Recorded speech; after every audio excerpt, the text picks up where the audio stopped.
Alright, it's Fast Johnny back here on the YouTube channel that I'm creating about mental health. Today I want to talk about medication and some of the stuff that I've had. I think it's going to be a two-part video because I've had a lot of medication over the years.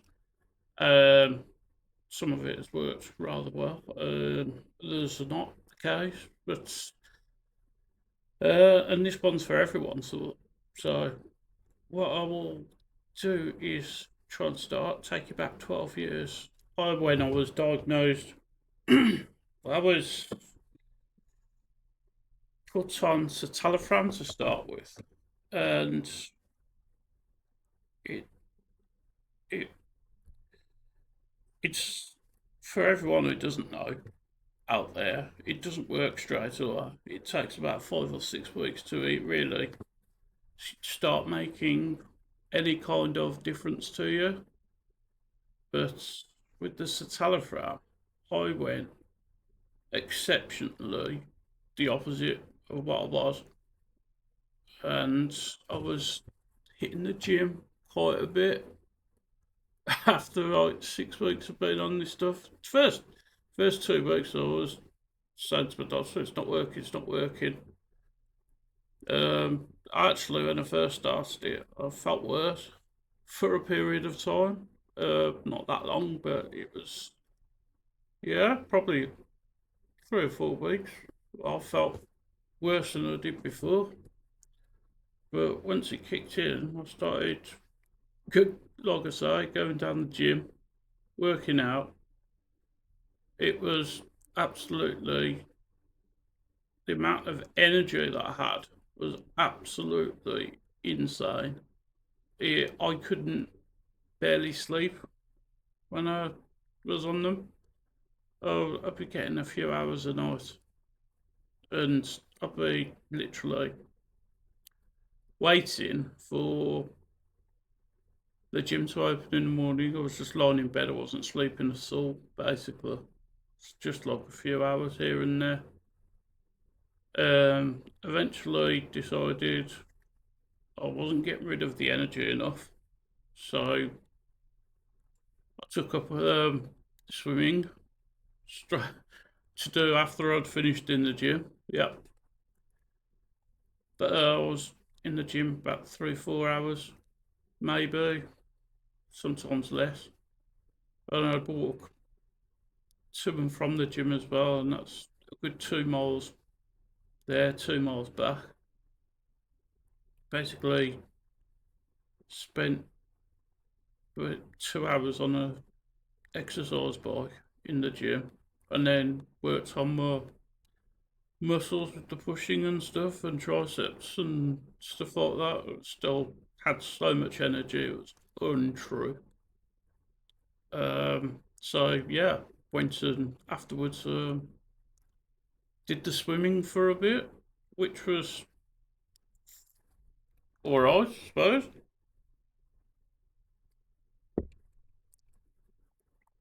And yeah, still had loads of energy when I come home. And then I would, yeah, pretty much still have all the energy in the world. So after a couple of months of that, it was funny some of the stuff that I was doing because I'd originally been off work I think for about a month, and then I went back on shortened hours. So I was a chef at the time working in the kitchen. So I just couldn't get rid of and I was exactly the same when I was in the kitchen. I was like telling people, feel my muscles, don't I look really hench and stuff like that. I was just high as a kite. Honest to God, it was. I'm not going to say it was. It felt bad because I'd felt bad for so long. It, it just wasn't. Um, it wasn't right, should we say? I wasn't correct, but I didn't mind that one bit. So what happened after that? I went to the doctors and asked for something to help me with my sleep. Diazepam, um, miazepam or something like that. I've had them. Nothing. It just would not. Nothing would get me to have normal sleep. I've been like that for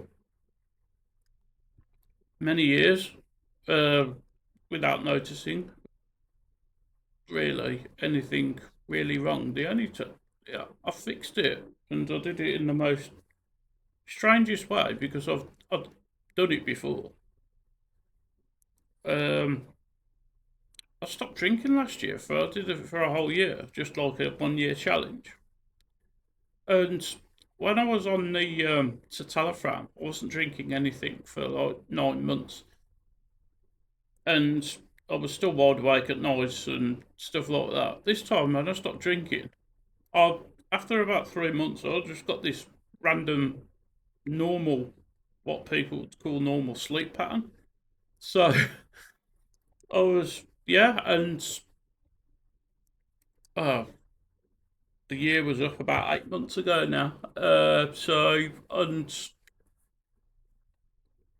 I, I don't drink as much as I used to. I probably still drink too much, but it's nothing like what it was. But we'll get to that in another video. But the sleep pattern hasn't changed. I'm still in this what people will consider normal sleep pattern, and before it was just when it was off my head on the antidepressants, the first citalopram, I was couldn't sleep, and yeah, continued like that. So what I would say is, obviously, if anyone can, there's got to be other people that have had this kind of side effect, if you like. So you'll probably know exactly what I mean. Um, Others probably at the time just found it hilarious. Um, yeah, at that time, I found it quite hilarious as well. And it's a long time ago, 2012, and things have moved on, shall we say, a lot since then. So no one, I didn't know what was happening, so I didn't question it. Like I say, I've come on a lot in the last 12, 15 years with mental health. I don't think the doctors were questioning it. Um, if I knew what I do now, I would have paid for and put myself through counselling, psychotherapy, and everything at that time because I was literally, I had virtually zero outgoings. So I was still picking up some money from work. So I was probably earning about £300 a month. And my outgoings was like £40 in a month. So, you know, I had about 200 quid that I could have gone to see someone. But when I was in that moment, I didn't know because no one, I don't think anyone mentioned talking therapy to me at that time. So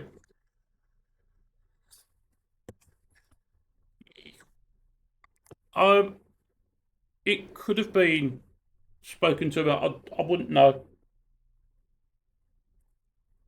Um, I can't really remember that far back, and I was so when I was in a really dark place and came out of it, I just didn't question or ask questions or anything, which I should have done.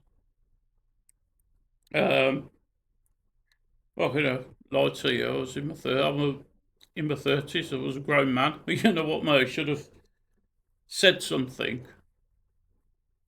And anyone that really saw me in the 6, 7 months that I was on them just saw a completely different person. Um, like I say, I was never really, as soon as I was told, oh yeah, you're doing well, they didn't really look after me like that afterwards. There was no thought of sending me to deal with my problems again. I only recently, in the last couple of years, have really come out and said everything. Maybe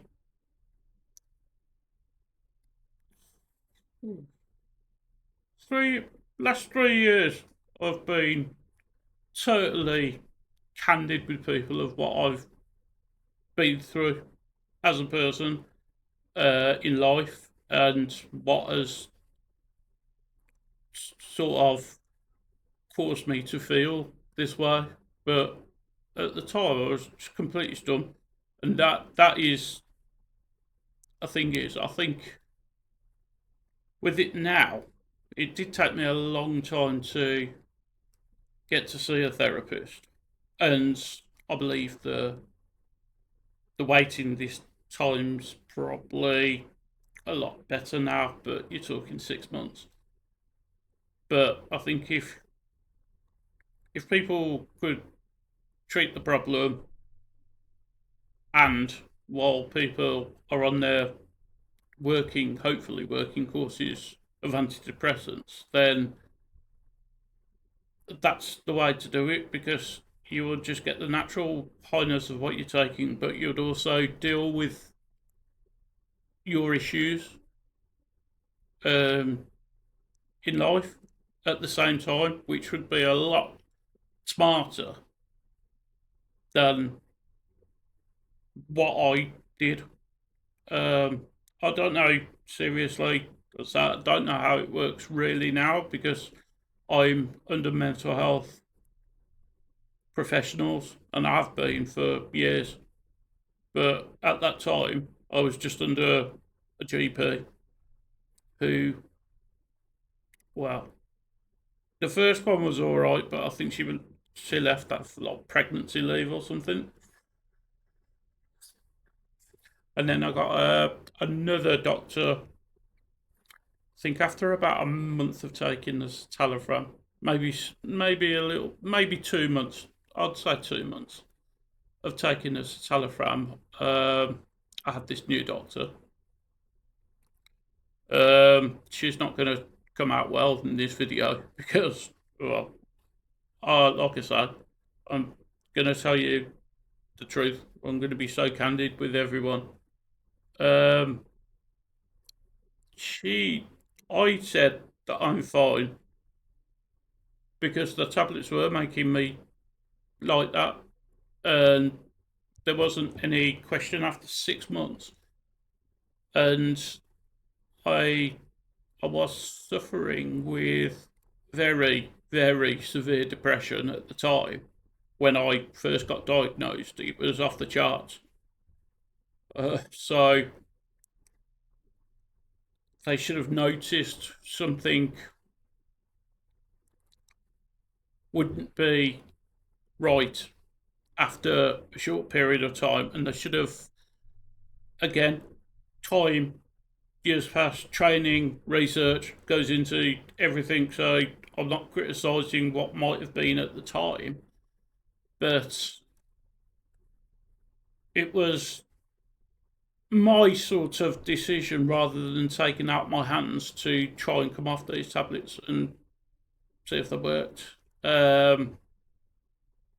Probably the worst decision that I've come up with. Well, one of them.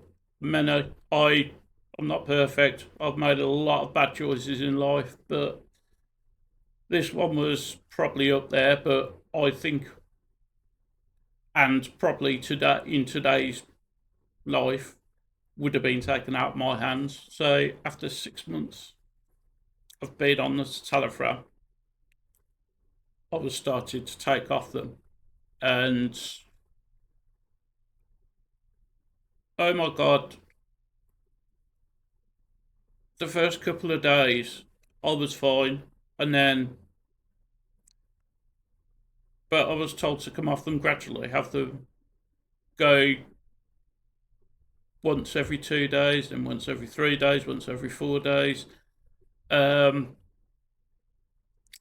the fourth day, I was coming down with really nasty withdrawal symptoms. I felt like I had the flu, and I didn't, because as soon as I had a tablet, it perked me up. No end. I had fifth one that I went 5 days without one, and I was to just to show you the effect that I had. I couldn't sleep. I was shaking and shivering all night, and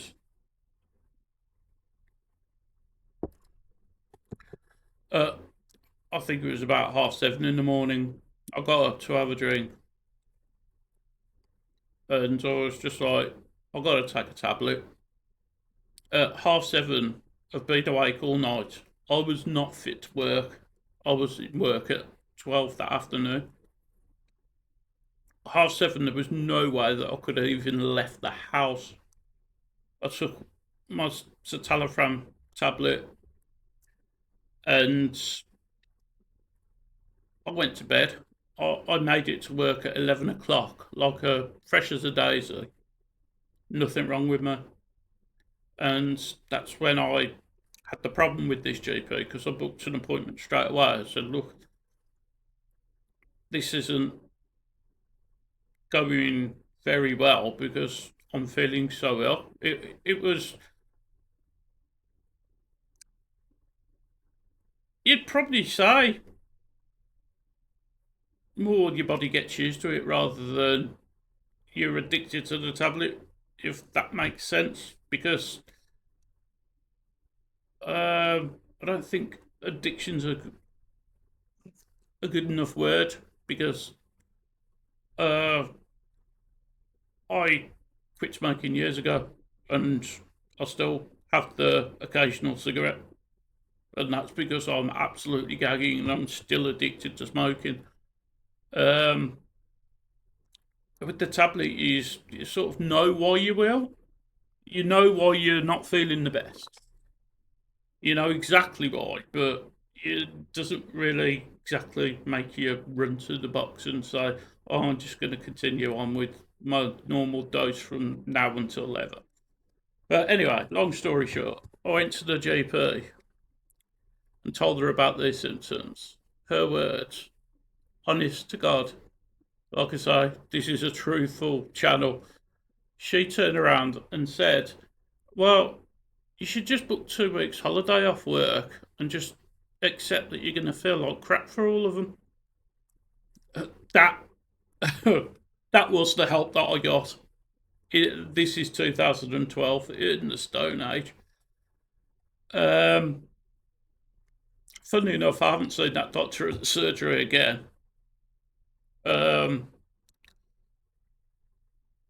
So, she must have left. I hope she left anyway. I hope she's not even a nurse anymore. So, but yeah.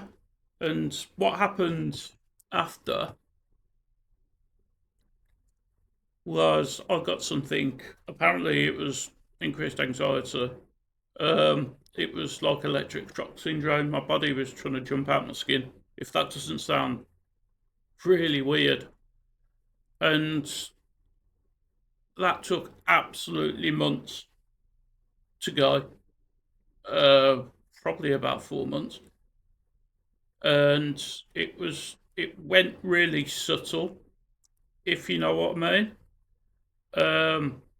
It went so subtly that it might have been for about a week. I didn't realise it wasn't happening anymore. I was, I was just one day thought about it and I thought, oh, that hasn't happened for a while. But I still occasionally, to this day, get the electric shock syndrome, and I've been told by people, "Oh, it can't be," and I'm just like, "I'm telling you, I am," and I've never been listened to on that. Um, One has come up with the suggestion it might be increased anxiety, but they're saying it can't be linked to that. But I'm telling them that it is because I know. I mean, they're not the ones that have taken the citalopram and come off it and felt like that. I have, so they should probably listen a little bit. But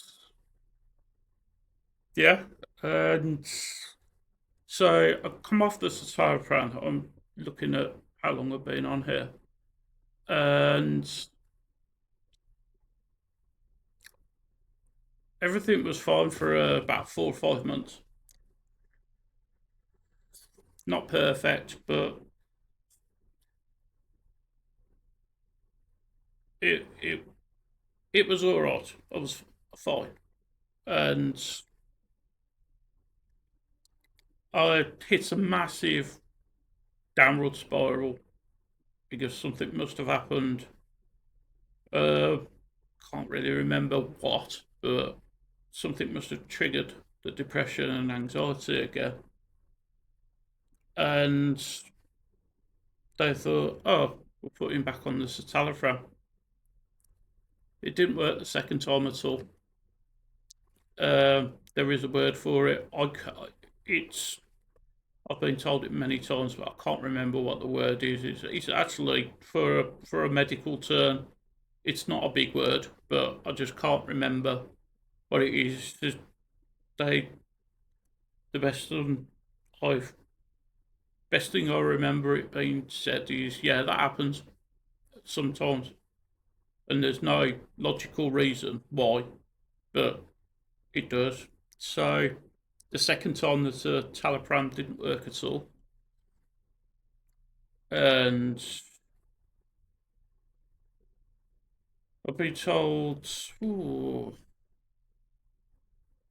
I think we're going back to 18 months ago, maybe longer. I'll give it some credit. I'll give it longer, a lot longer. But my GP now said I would have kept you on them for at least 18 months, and just like it's no good telling me now. But there you go. Technically, it was my decision, but yeah, technically, it should have been taken out of my hands, like I say. So that is a little brief introduction. Please like the video and please subscribe to the channel. Like I say, if these just help one person, then it's what I'm in it for. I would just want to help people. It just get the word out there because I've never had normal non-medical people to talk to, and it's a lot easier for someone else who can watch, say, my videos, or I don't know if there's anyone else, but someone that's actually been through some of the things and can understand. I think that's a lot better than having someone that has gone through university. Very clever people, don't get me wrong, brilliant people, but just sometimes on a level, you need someone that you can relate with, and hopefully I'm going to be that person if you're watching this. Anyway, what I would say to people who are living with people with mental illness and these tablets, checking on them all the time. Make sure they're taking them in the right dose. I'm going to sound like a hypocrite because, honest to God, I never do it. Always read the label. Yeah, I don't, but it is important. Some of the things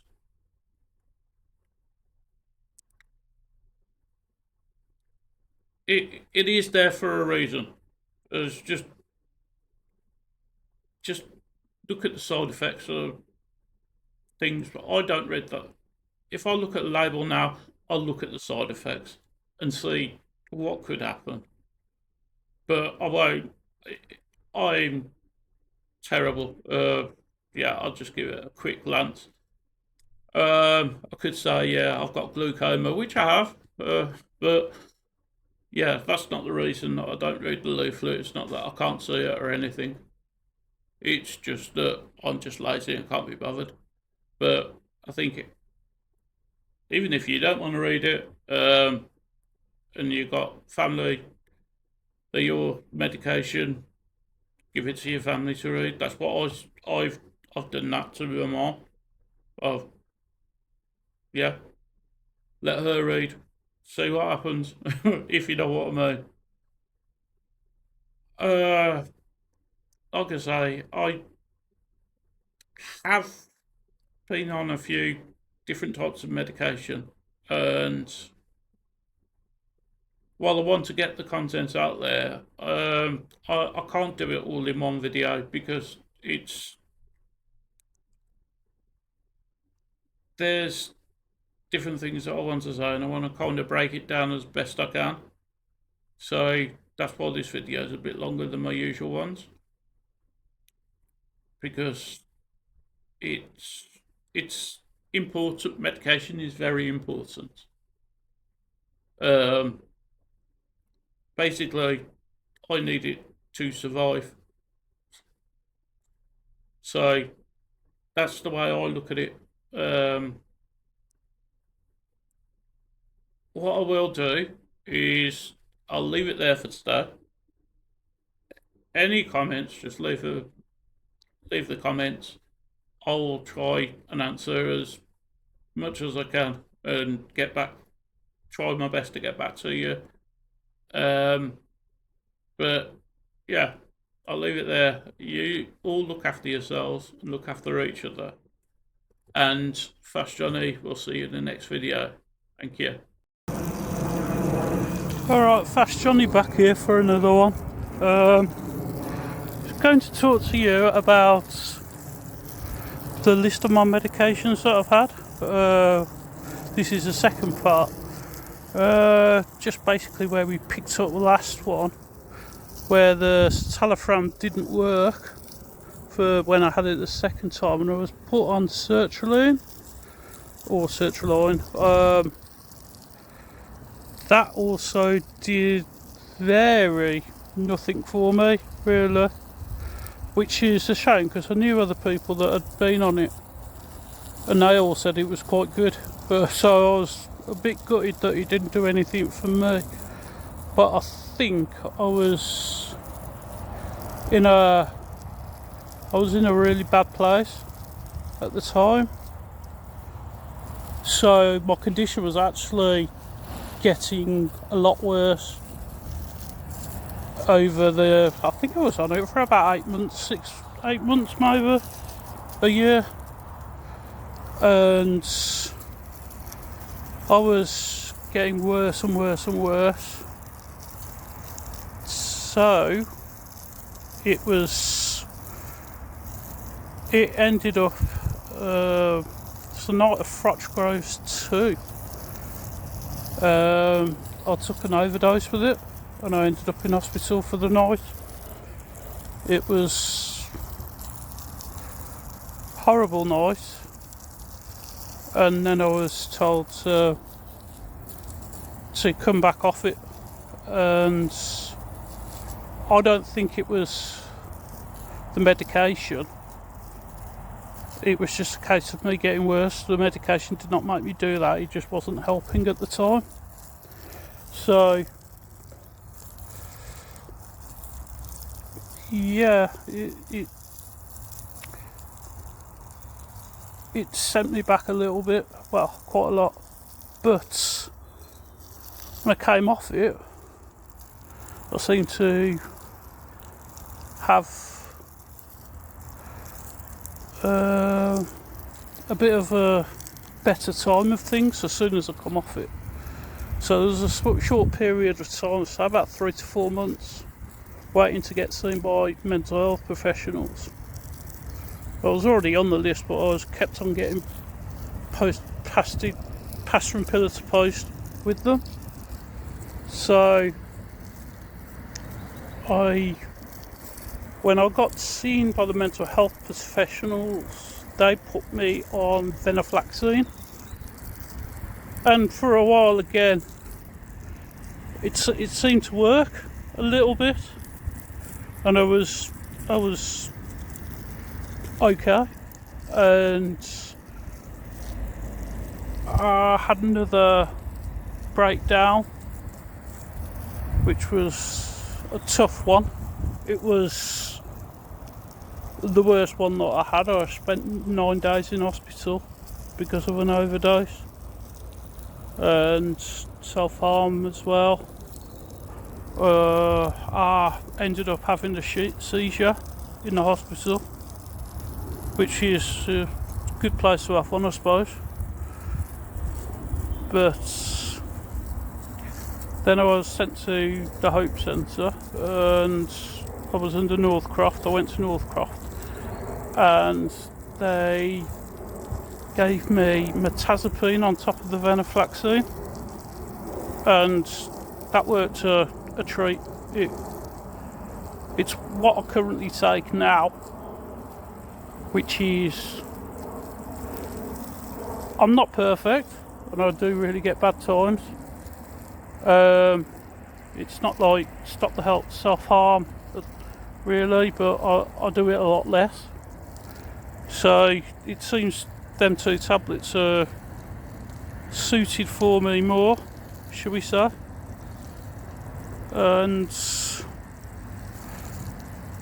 there was another one that I was on, pregabalin. They put me on for my anxiety. I'm not really sure what, if anything, that did much, because it was meant to calm me down, so to speak. But no, I don't know if it did anything, because I didn't feel any different. I was on it for about 18 months, which is ridiculous, because that's how often you get seen by the professionals at some point, unless you're in crisis. And someone said, well, I think you should try coming off it, Jonathan, and we'll see what happens. You know, do it slowly. So I did it very slowly over about 3 or 4 months, I think. Didn't have any problems coming off it. I was totally fine coming off it, and yeah, because I took it so slowly because of what I'd been through in the past with coming off the citalopram, I really went as slow as possible. I was on 3 tablets a day. I went down to 2, and I did that for 2 weeks. Then I went down to 1 for 4 weeks, and then it was 1 every 2 days for a couple of weeks, 1 every 3 days for a couple of weeks, and eventually, after about 3 or 4 months, I was totally off them, or I didn't feel any kind of issues with coming off them. And I didn't feel any different, to be honest with you, so I'm not sure what they actually did. It was just probably a bit of a trial experiment, see if that works on him. And yeah, that was... So, been through some difficult times, like I say. I'll pick them up in other videos. But what I'm on now for my meds is venlafaxine and mirtazapine. So that's pretty much where I'm at the minute, which isn't a problem. So I'll take them every day religiously. Well, I'll say that. I'll take them most days. Well, I'll take them all the time, but I'll remember to take them. Occasionally I can forget, because I've got polyarticular gout, type 2 diabetes. I'm not even fat. I mean, I will show you when I lose a few more pounds, I'll probably just stand up and show you a picture when I'm in my house or something. Just to prove that I'm not fat. Yes, I probably will be sucking it in.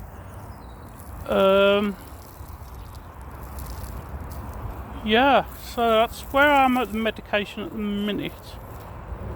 I don't believe in just medication. It's not one of them ones that just on its own will help. It takes a hell of a lot more. It takes therapy, speaking therapy, talking to people, basically getting to know your illness a little bit. But then again, I don't think that's complete. But I think there's too many people that just put you on medication. Oh yeah, you're doing better. We won't get to the root of the problem. And that's unfortunately what happens. They don't get to the root cause of the problem, so you never deal with the issues. You just give them medication, which kind of masks it, because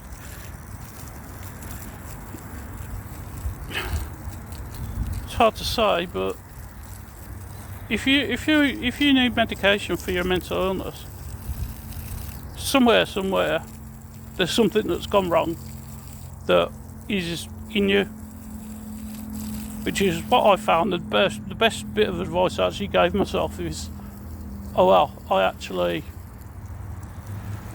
sort of came up with it myself, is the answers are always in you, if you know what I mean. You have the answers in your brain, but you just got to find them. I mean, I know there's lots of different things and lots of different reasons, but you just got to find the reason, and then, okay, I know what it is, I have the answer, now I can achieve what I want to achieve by addressing that issue. And, take your time. Don't go, oh yeah, it's because of this, because it might not be just because of that. You look at things as you get older, like me, I'm 43 years of age. You look at things very differently. So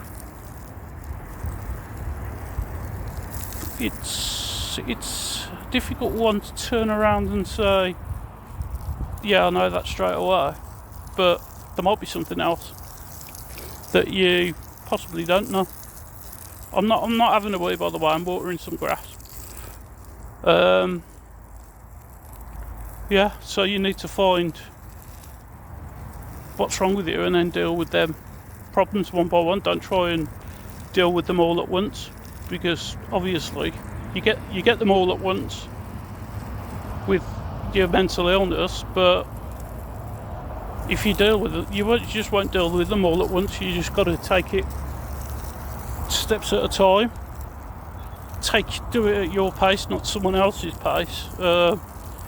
If you're in psychology and stuff like that, and counselling, any kind of that, don't take it at the councillor's pace, take it at your pace. Make sure you are right before you leave, before you're discharged or whatever. Make sure that you've asked all the questions that you think you need to ask. You have all the information that you need to know, and you know, going forward, what you need to work on.